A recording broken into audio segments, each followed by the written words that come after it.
Oi? Você tem sonhos? Eu também. Eu sou Lara Silva e vou contar pra você a maneira como eu tenho realizado os meus sonhos. Uma vez eu vi uma história muito interessante de uma pessoa que eu respeito muito, uma pessoa realmente realizadora, daquelas que a gente tem vontade de imitar. E ele contou a seguinte história. Ele contou que ele imaginava os sonhos dele como se fossem castelos, grandes castelos. Castelos maravilhosos, castelos incríveis, e que quando ele atingisse aquele castelo ia ser tudo de bom. No entanto, tem um porém. Para ele chegar nesse castelo, não existia ponte levadiça, ao contrário.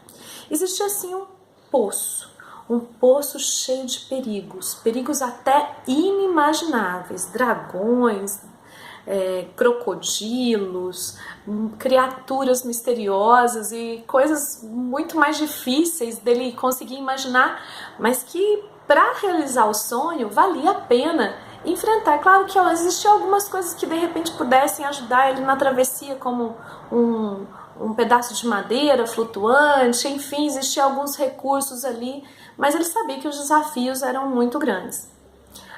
Aí ele começou a perceber o seguinte, que a visão do castelo era muito boa, era bacana, mas ele sabia dos desafios que ele ia ter que enfrentar.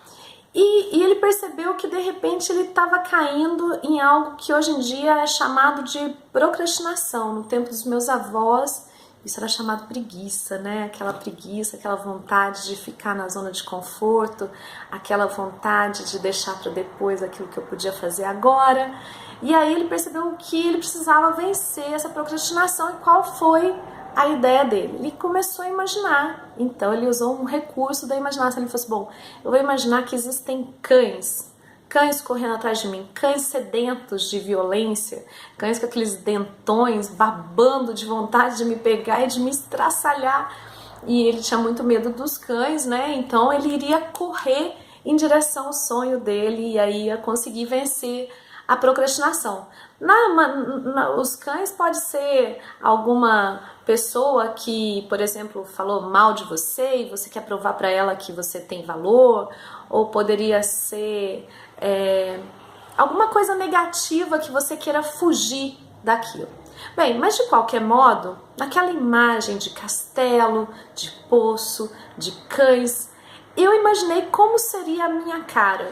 E para quem assistiu o Scooby-Doo, deve lembrar da cara do Salsicha quando ele se deparava com um monstro ou um fantasma qualquer. Aquela cara de desespero, correndo violentamente de um lado para o outro para tentar se salvar. E eu fiquei imaginando, como eu tenho muitos sonhos, eu fiquei imaginando a minha vida inteira com aquela cara de pânico, correndo, desesperado para encontrar o castelo. E eu pensei comigo, será mesmo que é essa vida que eu quero para mim? Bem, se você quer entender como que eu descobri um outro jeito de conquistar os meus sonhos, fica comigo, clica no canal, se inscreva e assista o próximo vídeo.